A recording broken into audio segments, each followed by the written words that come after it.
Right, I'm going to break down silver from this week. I wasn't actually touching it, but I can show you something very, very nice on the higher time frames of how the markets move. So it's a very nice example to do so.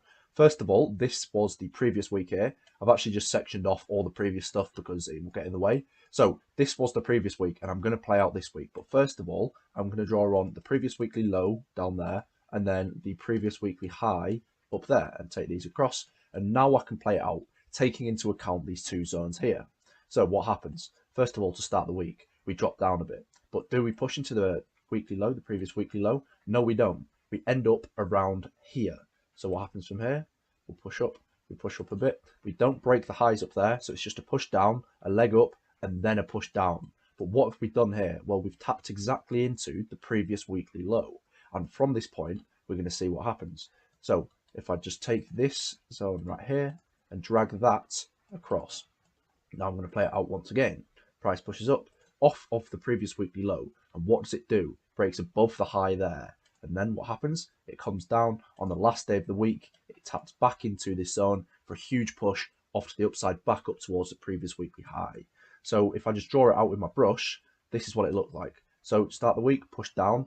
Didn't quite go into the previous weekly low, but it did drop down. It then came back, didn't break above the high point there, and then it went all the way back down in the next bearish leg, but it tapped into the previous weekly low there, exactly in, and couldn't go any further. We had a strong reaction to the upside, which broke above this high here. So that then put us bullish after we'd rejected off the previous weekly high, a strong push, the first bullish leg, that then put us bullish. It was also the daily that went bullish, and then as soon as we broke that, we were bullish. So what happened the next day? Well, we had the pullback to the downside, and we're just thinking, okay, this is the bearish pullback.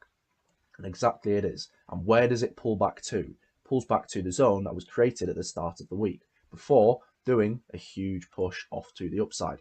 It's a perfect head and shoulders example. And why is it valid? Because price broke above this high right here. That is why it became valid, because it actually went bullish once we broke above.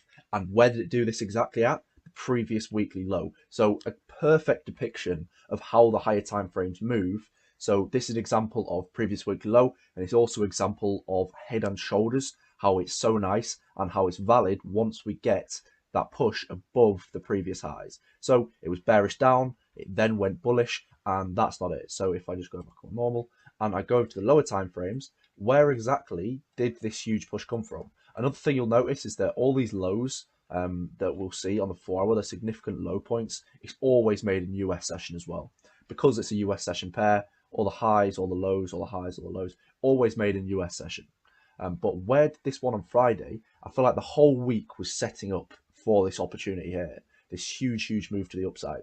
And where exactly did it push off from? So if I go on the 5 minute, so you can see this is absolutely ginormous bullish move, and I do think it was catchable. Because if we look on the lower time frames, the day before we just had the low. We had the low there. There was a news, so obviously we're not going to draw a zone around the whole thing there because it would be too big. So what do? We draw it exactly on the bottom. So if you draw it exactly on the bottom and we take it over, what did we see at the start of US session? Well, we've got the exact thing we look for: push down and then a push to the upside in the real direction.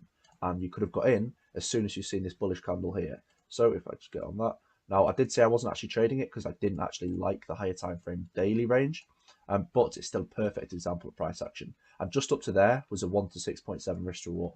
So on silver here, an absolutely perfect example of how the markets actually do move. So the higher time frames did a head and shoulders at the previous weekly low, and then it just came to the lower time frames and it just dropped exactly off the previous US session low bank zone and went straight back up. So perfection there on silver. A lot to learn from that one.